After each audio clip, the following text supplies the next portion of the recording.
in this patch because Arlot has better macro and the skills cooldowns much. Can outplay, can sustain. Yeah. I totally get you. Yeah, more to do there. So it looks like they're gonna go for a Kaja first, and I think that throws the Min out the window. Like no Min. Yeah, no. I think Mino. they will take for black. They will take Valentina. Valentina seems already good. I mean, it's already a good ultimate to steal. That's a US special. Then what are they going to pair it up with? Again, every time when I look at a draft, I'm thinking, right, how do you pose the next question to your opponent? Maybe Fredrin. Ooh, that's a good shout. Arlot gets picked up from the side of Blacklist International. 89% overall pick and ban rate, but a 50% win rate. Personally, for me, I thought it was going to be higher overall. Yo, if there's anything Zico knows, it's his old teammate. There's the Fredrin. He's nailing it. But even for Occupy, instantly carrying as well as Blue. I think they're so ready about this because they already picked. So for Blacklist, I think they will Valentina or Eve. Valentina or Eve. Yeah. Is this the Coach Ola special? This is how quick Ola is on the trigger. When you guys were working together, just pow, I know it. Because if like that, it's already planned. It's already planned. And this is for game number 1 as well. And they're not even the ones who really... I mean, it's a coin toss to see who starts off on the first pick or even the second pick. So preparation-wise, having both covering all the angles? Speaking of which, before this pick even comes out, Coach Zico, what do you prefer these days in the current metagame, red or blue side? Your team is red side. Red side. Oh, that's interesting. Because like earlier in the MSC, there was so much like blue dominance, and all of a sudden we were seeing that slow turnaround as the days go by. Look at this, Coach Zico. They got the answer to the glue. He's gonna blow up that glue. The Faramis. I think that's. I don't know.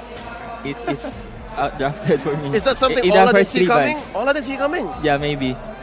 Oh man, that's a little scary then, right? Coming to the second phase, but we do have a stat here for the Queen herself, right? Both Oh My Venus, Florian, and the Diggy have had 100% win rate during MPL PH Season 11. With that in mind, do you guys think that Florian might actually surface here? Who's the Faramis going to? For me, I think UA will play Faramis. Or if Valentina is still open, they can still go for Faramis Rome. That's right. And again, the Florian is still open too, but just the same, there's a lot of flex from Blacklist off of the Faramis alone. Ooh, Mino ban. Mino ban, Akai ban. Are they banning away Leo's heroes? Yeah, I think they will ban Lance. They will ban Lance on this in the next 10 seconds. Okay, so at least or we Martis. know. Or Martis, that's also a really good shout. But instead they're going to get rid of Valentina. I think the UA will play Faramis. Okay, so that's a telegraph. Telegraph? Yep, it's a message. So UA on this Faramis, that means the supports are still generally open. That does mean that, I don't know, I'm looking at Occupy's position. How do they actually break out of this with their first 3 picks alone and the Faramis into the glue, which is such a terrible matchup? I feel like Occupy got to double down on their pick composition, right? They're just looking for picks all the time and trying to minimize these fights. Blacklist, they can still go for last pick Estes for me. Oh, the Estes is still out there? Yeah. Oh no. Do you think that they're going to play the signature so early on during MSC? I mean, in the interview, I guess V said that she is going to use it if it's left open, but with the Yeeve being picked up, nope. That means V's on Faramis. Confirmed. So we're still waiting for Owl's hero. Coach Zico, what does Owl want to play? Maybe Claude, Bea. But for Team Occupy, they could still go for Kadita. Partner with Kaja and counter Eve. Blow up that Eve. Blow up that Eve. Oh, that's totally right here. But instead, they actually go for the Xavier. Rather interesting taking the Xavier right now because it felt like they want to go for their pickoff composition. And at the very least, with the Xavier, they can try to capitalize on it. Maybe just a little bit more. They got 2 enablers, 1 pickoff. I think it's like okay at the very least, but they can still team fight at the end of the day. But there's a question here. Coach Zico, is Occupy Throne's lineup not too expensive? That's too much scaling. Yeah, that's too much. I think they really need to take this on late game. Take it slow. If Blacklist takes the early game, they're done. Oh, that's risky. But it is game number 1. How do you think they're gonna you know, just even it out, right? They have one more pick. He can Brody here even. Yeah. Just go faster. Right? Just speed up the early game as soon as possible. Don't even give him an opportunity. But they're going to go with the Beatrix. At the very least, we know that when we see a Yeep and as well as the Beatrix taking down tier 1s, not even an issue half the time. And with the amount of control that they have in that mid lane, ooh, it's looking good. It's looking good. It definitely could work, right? So, Kosiko, before you go, which draft do you like better? I will go for Blacklist. Blacklist. All right. Thank you so much, Coach Zico, for coming here, shedding some light to us on the caster desk. It's been wonderful perspective coming out from you. And hopefully we get to see you for game 2, right? I don't think so. Okay. Well, we'll miss you. We'll miss you. But it was fun. How was he on the desk floor? I know, right? Producers, help us out here. Just when we were starting to get comfortable as well. Thank you so much, Coach Zico. I really appreciate having your insights here off the desk. But it's time. Soon we're going to be jumping into this game, and we're going to see both of these teams battle it out, and especially for Occupy Thrones. This is Tournament Lives. It doesn't matter if they drop a single game. They need to win the series. All or nothing for both Occupy as well as Blacklist as we enter the Land of Dawn for game number 1. Checking out the rotations, it looks like it's a counter start. It's purple for King Wise, and of course orange here for Leo, the 7-foot-tall jungler from Occupy. The 7-foot-tall jungler? I feel like every single time you bring it up, he adds another foot to his height. I don't know what they feed him over there. As we see the early game actually start to pan out, right? We're seeing Occupying Thrones, and especially for Maro, nothing too out of the ordinary, but especially on that top side where Glue is going to be strong into this Arlott matchup. For now, you know, until we start seeing the scaling happen, the information has been scouted out. They know Fredrin is moving towards the bottom side of the map. Now that's what makes it so curious for me, right? The way that both of these teams are playing, because honestly, if I were Blacklist, I'd probably put most of my bets onto the EXP lane just so Venus can get that level 4 quicker. However, perhaps maybe because, oh, wait a minute, Here we something might be go. going on. Down bottom. That's some action started out by Blacks International. Oh, first blood drawn by Leo on King Wise. What just goes on here? I mean, they snagged him out. Again, Xavier, he's able to capitalize on these small situations. Even though he's not level 4 and he doesn't have that scaling to his name just yet, the follow-up is so very quick. The movement speed you get from his gates, especially when they are enhanced with a wider range, does two things at once. And here we were saying that it was Occupy who needed time. Yeah, very interesting, but here we go. Uh-oh. Leo goes in again. Uh-oh. Oh, Look at that. Agent Zero. He's not going to recall. Interesting. Already turtle up. that was very close. That was very close. And look at them just really wreaking havoc here in the early game and the way that they're able to control this upper side of the map. Look at Alpha, look at Maro, the way that they're positioned. They're trying to zone you away as well as Venus, so Leo can get this uncontested. That's 4 men taking it. Clear victory here for Occupy Thrones. And they're gonna oblige. Oh my Venus here, pulling over Leo. Spends that retribution, slowing down the Queen. They are deep behind enemy territory. Look at Wise. Oh, Grand Theft Orange. Yep, he's going to make sure that he, at least, I'm not going to be there for the turtle, so therefore I'm going to take all of your jungle while I'm down on the bottom side of the map. Make sure that at least there is some kind of cash flow working for Blacklist International. I will say, though, they were holding Edward quite a while up on that top side of the map. And by the way, Unbending Will. That is a bending wheel, but now look at mid lane. RWM by Yue, but it's not going to be enough to save Oh My Venus.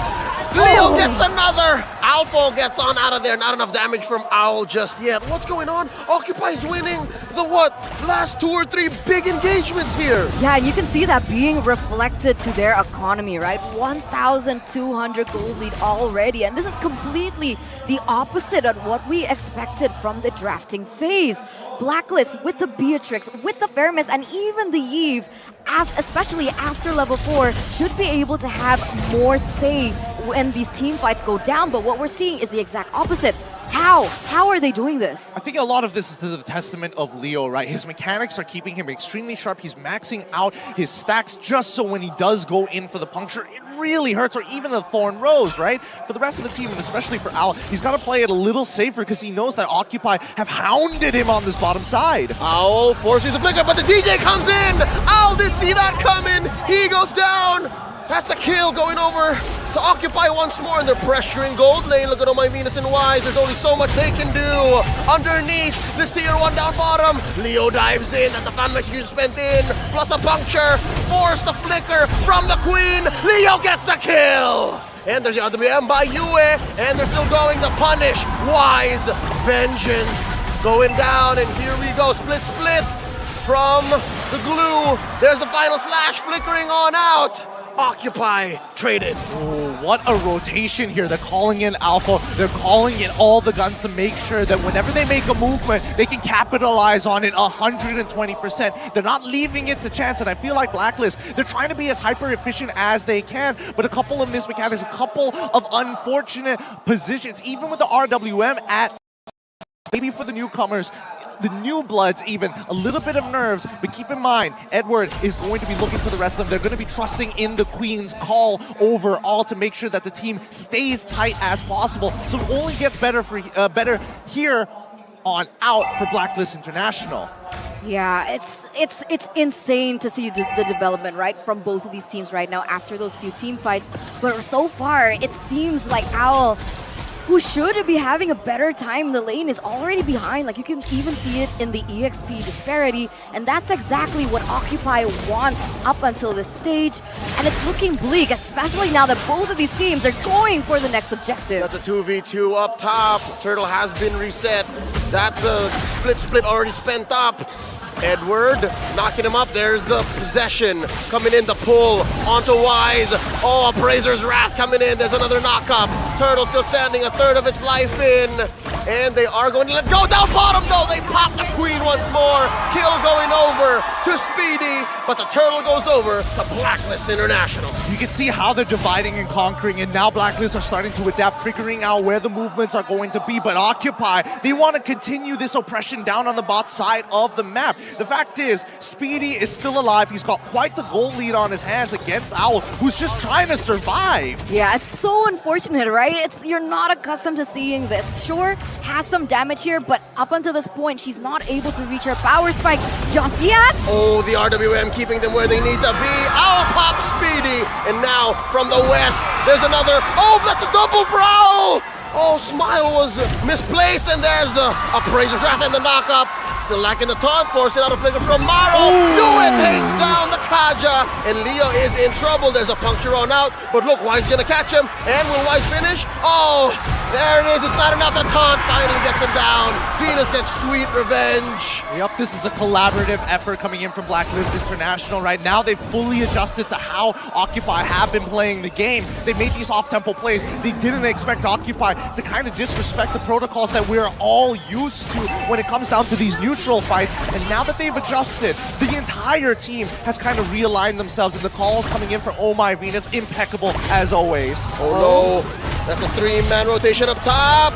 Down goes Agent Zero. Speedy gets a kill and a turret. See, I love this, right? I love this back and forth. I love that Occupy are still able to trade back punches against Blacklist, who up until this point have actually taken back that economy lead. They have a turret in the top side, and now with 10 seconds remaining on the next neutral objective, both teams are going to go for it. But something to note is Wise and Leo are at the same level. Lancelot, Fredrin, who has a better chance getting that turtle? Whoa. I mean, I would say that it's pretty 50-50 as of right now. Wise now has quite a clear advantage being the level up, but notice the positions from Occupy. Oh, Wise comes in with a taunt and then knock off the final slash. Agent Zero pops one. Smile goes down. Now Maro out of position. Look at how deep Blacklist is. Oh no, but wait, they cornered off Maro. They're going in. Edward, can he get it? And that's gonna be it. Not gonna be enough to sustain, and now the Lord is up while Occupy are 2 men down. This is not a good position, especially for Leo. He's gonna try 1v4, but it's looking real grim here. Oh no, they're gonna pop him. Speedy makes the most of it down bottom. That's gonna be the Lord over to Blacks International, but they will have to concede this bottom lane tier, tier 1 turret.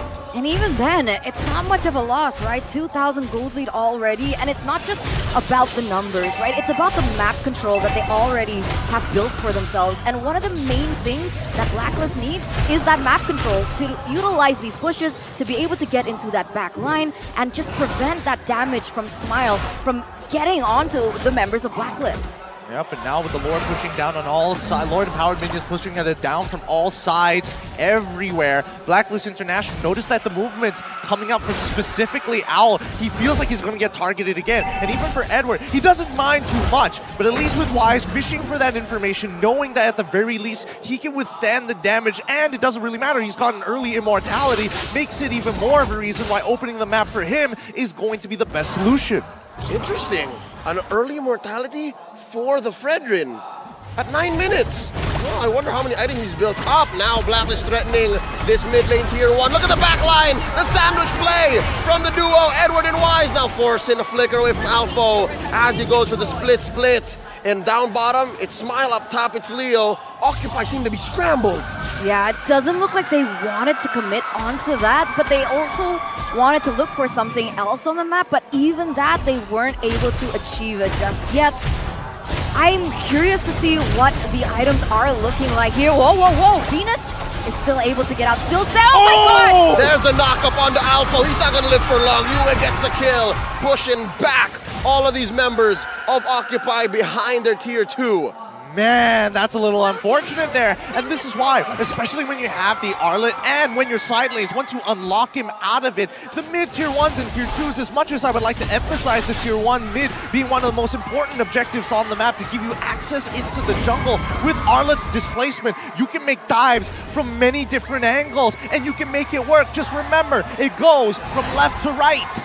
Oh man, looking at the in-game equipment, right? Very aggressive from the mid laners. Right? I want to emphasize on this because most of the damage should rely on Xavier here in the mid-game before the carry reaches that item power spike, right?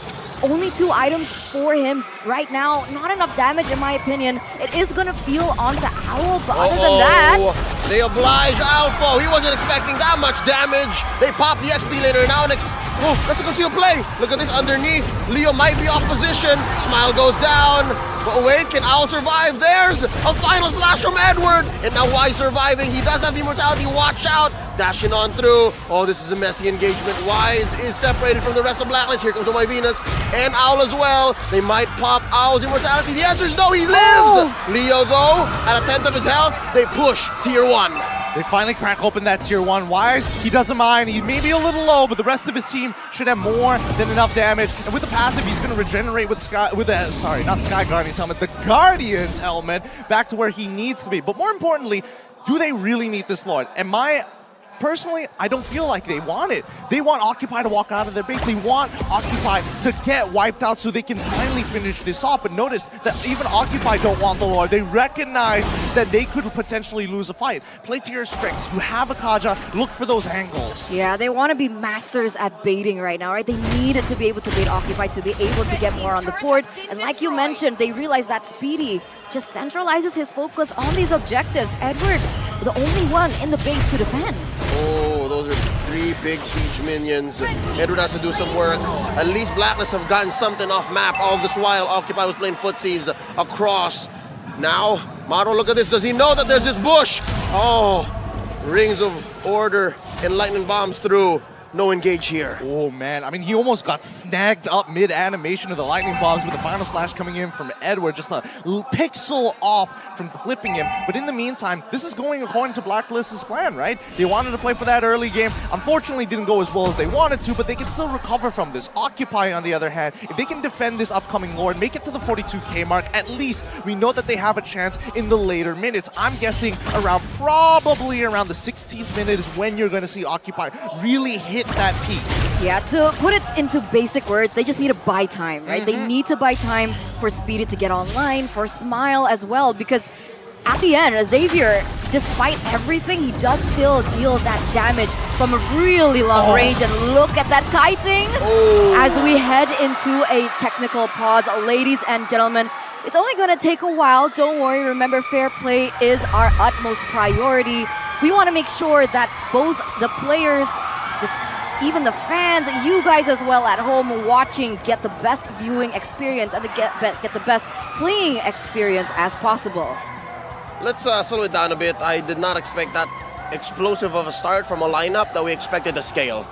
Yeah, I thought so too. I definitely thought like, yeah, they're not going to get punished too hard with this. They're probably not going to go up to the blue lane, so the only place they could go down is bottom side. But I don't think anybody was expecting them straight off the bat at level 1. Maro is like, let's skew the favor of this fight. Let's make sure Owl feels as uncomfortable as possible. And if we can if we can just, you know, cut the time to scale in half for Speedy specifically, our pickoff comp during the mid game just doubles in value.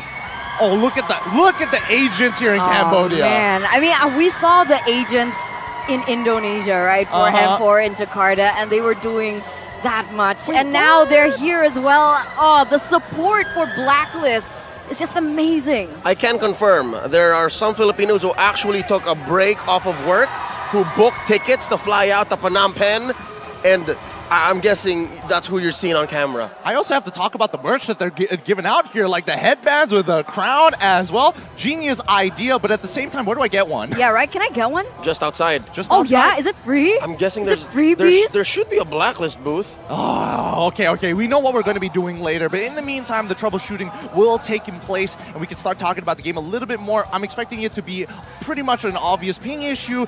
Owl, his position right there, the fact that he was just taking it without sidestepping does beg a couple of questions, but let's have a look at a few words from Wise.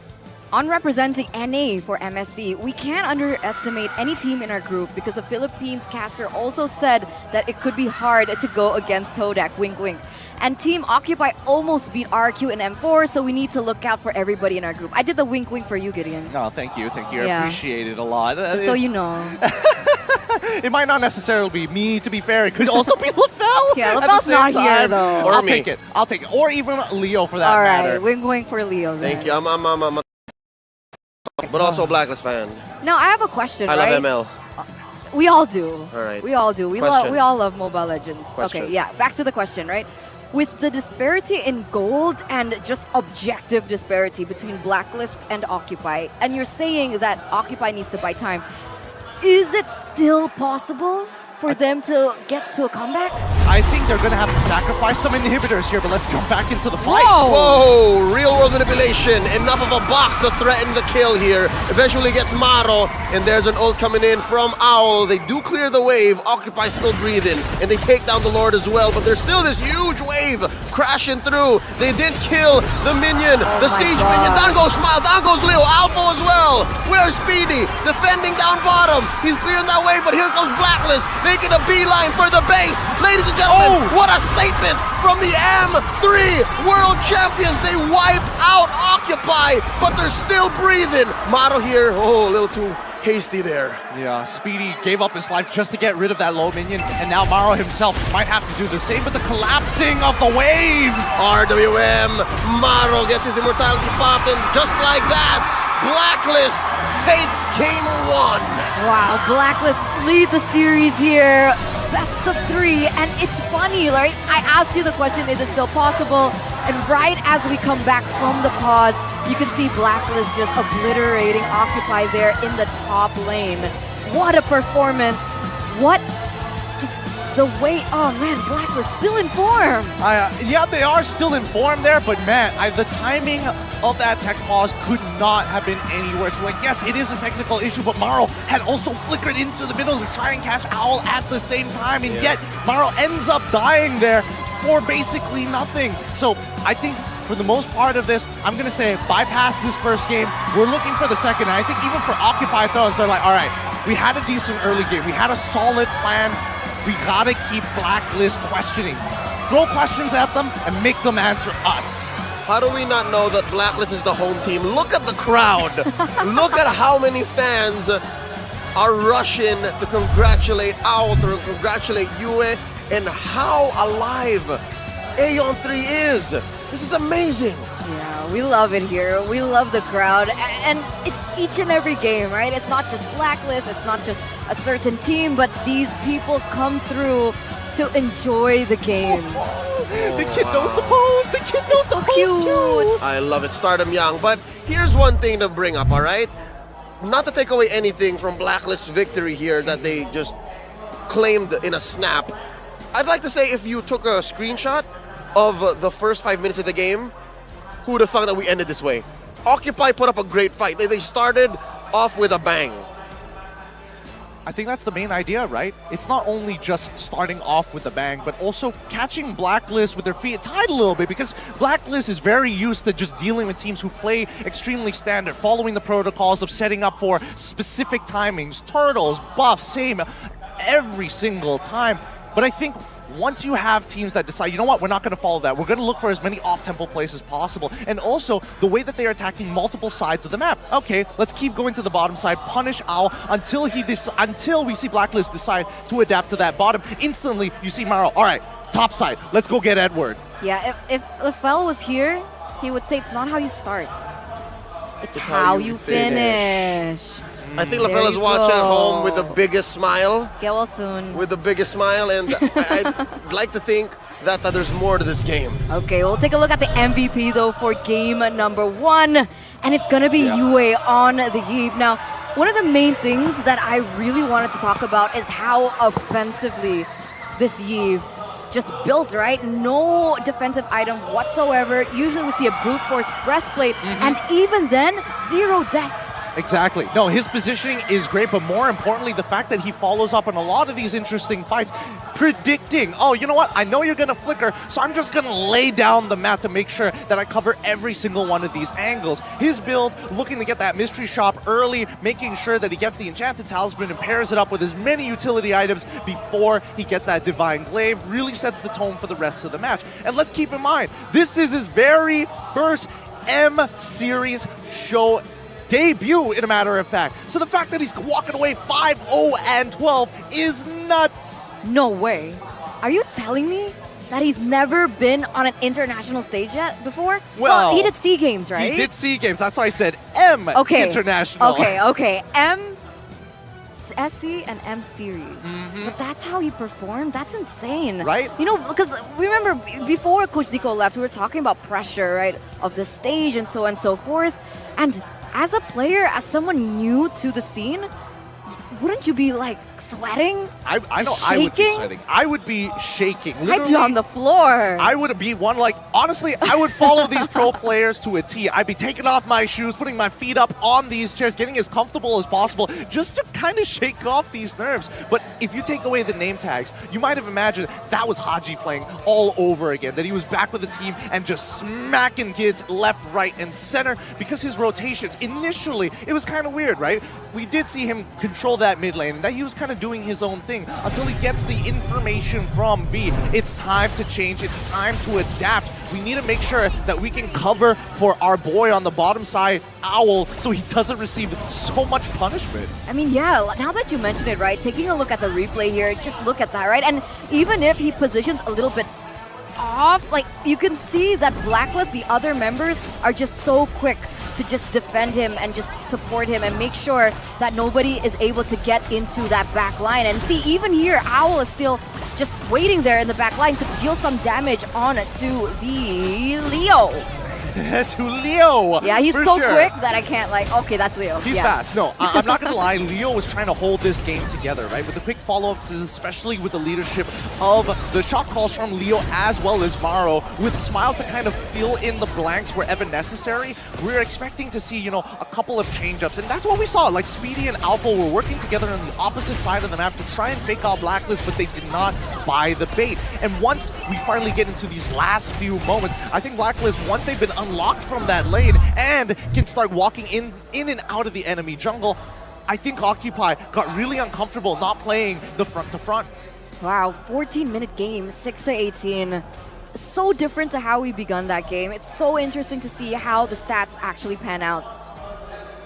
Looking at the stats, I'm trying to see if there's any items out of the ordinary. Pretty standard all across the board here. And even for Maro, right? Look at his item build. He's not trying to greed out, going for a fleeting time, somewhat second item. He's probably going to build it into towards his third. And I would even argue that he probably didn't even want to get the fleeting time, probably looking for a dominance ice for his next part of his build. Yeah, you're right. And if we're looking at Xavier, right? Smile only had, what, 3 items with Enchanted Talisman on top of that? He just needs a little bit more time. Yeah, just a little bit more time to, you know, finally log into the game.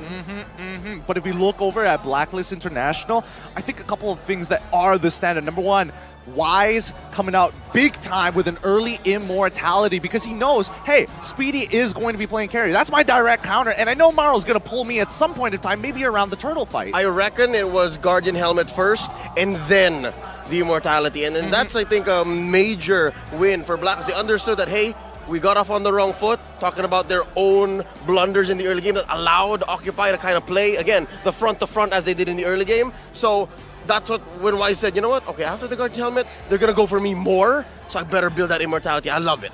Yeah, I love it too. But it's so funny, right? Because again, it's about attacking the gold lane, but at the same time, Wise is concerned about himself, making sure that he can secure these neutral objectives. But even Leo felt at the end of the day, as long as Owl is out of the equation, I would rather take a 50-50 against Wise with this immortality than having a fully scaled Owl on a Beatrix. And no, the trick is, Wise didn't go home. He will only go home if he dies or if the rest of the map is already a win for Blacklist. And I think that's why it was Guardian Helmet into Immortality first. He just couldn't afford to die. He was an anchor. Maybe, personally, now it's making more sense. My call for secondary MVP would be Wise despite dying first. Yeah, you're right. Because things would have ended so completely different. And if we take a look at the post-game stats here, right? Already you can see Owl, right? 2 of the categories for him. Who was FMVP? Like way back, like who was the anchor, you would say, from Blacklist other than V-Wise, obviously? Oh, you always look at Edward, but the Edward? way, yeah, of course, he's the Agent Zero. He's Yeah. the MVP machine. But no, here's the thing. I may have just made that up now. Owl came in clutch towards the end of Season 11 regular season, and that's what made the difference. I'm glad to see that during the break, after the 4-0, agents don't want to talk about that. He's back in shape. I'm loving it.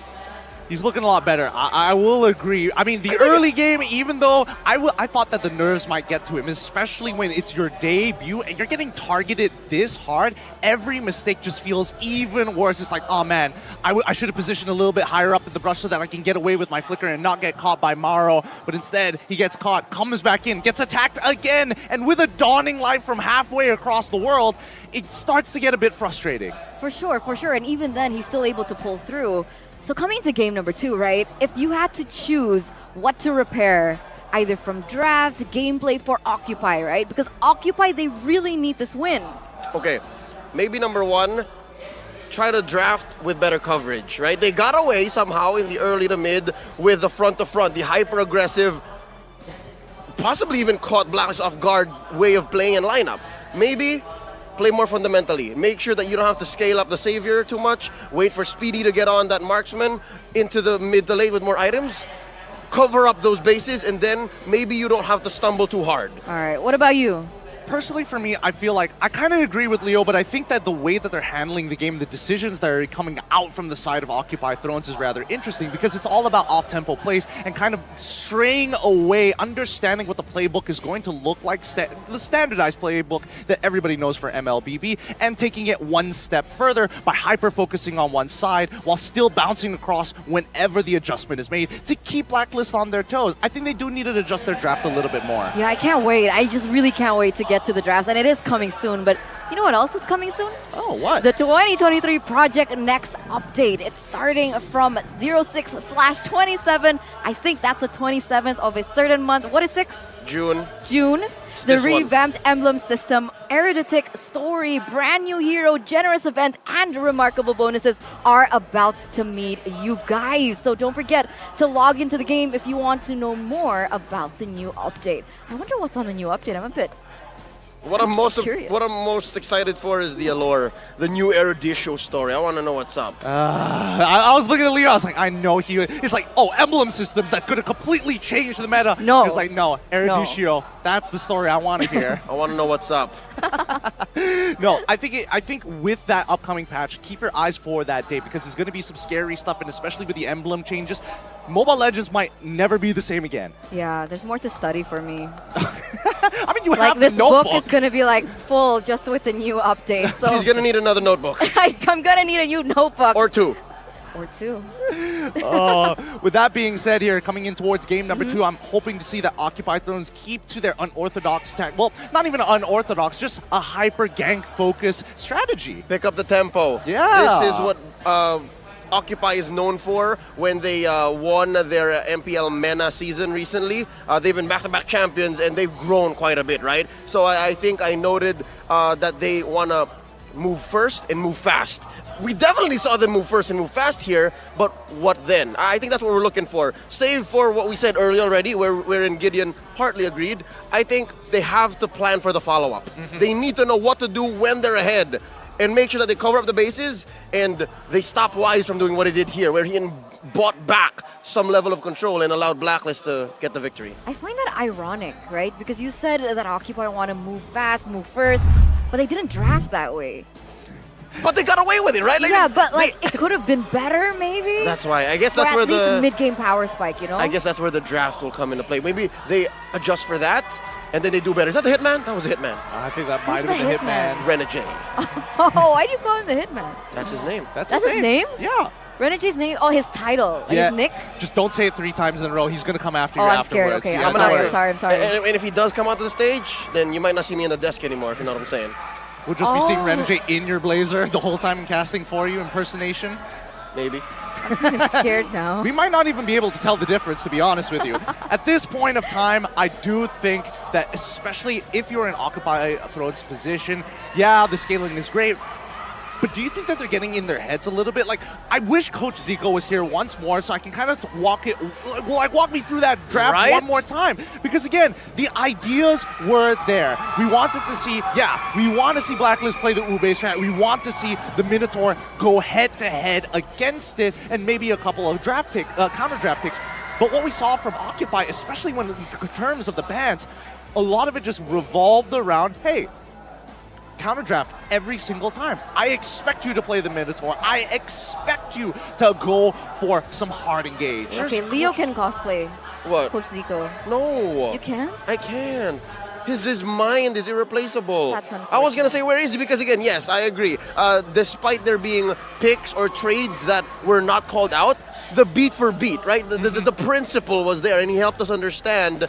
And yeah, that's how we ended up with the banger that was game 1. So now going into game 2, I'm wondering if the same principles will come into play to maybe take us to game 3 for Occupy, or for Blacks to go for the sweep. Because again, despite it being a while since Zico last played with VWise or worked closely with Ola, he's on to something. He knows what they're up to. Right. And that's what I'm thinking. I'm thinking the Blacklist, their set play ended in the first phase of the draft. Once we get into the second phase, that's when they started to realize, like, wait a minute. If we keep going the direction that we're going, we're going to get outscaled super fast. So let's pivot just ever so slightly to adjust what we've already set up to make sure that we can hurt Occupy when we start rotating in towards that. Well, honestly, I would like to say early game, but let's omit that. The mid game specifically. Okay, so it looks like the mid game is where both Blacklist and Occupy want to live. That's the hill they die on. So I guess that's what's gonna make Eve all the more important. I wouldn't just say the Eve though. Smile's gotta pick it up. Ola has to hear him out. Coach, give me the Eve. Put me in on Eve, coach. And with that in mind, we'll see exactly. Will it be the Eve? Will it be Valentina? Maybe this time before it gets banned. We'll see in just a few moments as we head into the drafting phase of game number 2. Remember, this is the last chance for Occupy to be able to win the series, or Blacklist will take it all. I know Coach Zico was really nervous when he was here on the desk, but when the draft comes up, you can literally see the light in his eyes just expand. The pupils not even dilated, just hyper-focused, ready. That's right. He loves this part of the game, and I love it too. Look, the Yves, the Jorian, as well as the Arla instantly banned out, and we see the response coming in from Blacklist International, taking out the Fanny and the Franco. They also took out the Arlet here on the way back. Blacklist might even ban out the Kaja. Just call it a day from there. But no, Oh My Venus plays a Kaja. I'm guessing they're gonna wanna keep that open for her. I double guessed myself. There it is. Stick to your guts, you know? See, here's the thing. Kaja's gonna be the one banned, but there you go. That's what I wanted to mention. Novaria this time around is going to be left open.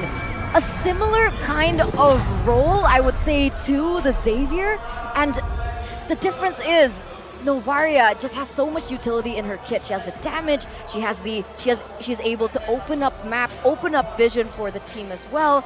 But I feel like Novaria is as weak as the Xavier. Really? Yes. She's the love child of Xavier and Selena. That I mean, no, like not lore-wise. I would I know, thought lore-wise. right? No, but I would know. But no, it's just technically speaking, right? Her kid. But now look at the clapback from Blacklist. Of course, a specialty for Wise. There's the Fredrin, and then wow, an early diggy. I think this is one of those situations where Blacklist is making a hard read on Occupy, saying, "Yo, I know you want to play that Minotaur. We already banned out your Kaja. How deep is your hero pool, Maro? How far can you go?" Lancelot, okay. Okay. I'm curious to see if Maro actually plays a solid Cho, too. He plays a Cho, decent Cho. Maybe even a Masha, a Hilda, but that's not going to do much here. I take back my last statement, not Hilda. Let's see. Minotaur, Mincy, both can be just denied because of the Diggy pick. And I wanted to say that because the 1-1 was left open, the Diggy pick also is able to prevent that 1-1 pick from happening, right? So they go for the Moskov instead here. And Speedy does play Moskov. It is one of his comfort heroes. But the question is it going to be good in this composition? I like the Moskov. It does great against the Fredrin, and even catches a rogue Diggy just roaming around, just popping that egg. But here's a US special. In addition to the Eve, he's great on the Valentina. But how are you gonna get close though? That's my question as Valentina. That's the thing. That's the thing that I'm trying to figure out. When I see this Moskov, the big question that comes into my head is, but why, right? There's no real reason other than just the Fredrin, and that can't be reason alone. My guess is that the Spear of Destruction is going to open up the map first, and even when you have Novaria, it's pretty much interchangeable. They're going to try and do that RSG snipe. Okay. Roy, so remember that? Is it the Smile Speedy a la Oki Bray? Oki Roy, is that it? It could be the specialty. We'll see. We'll see. Going into the second phase.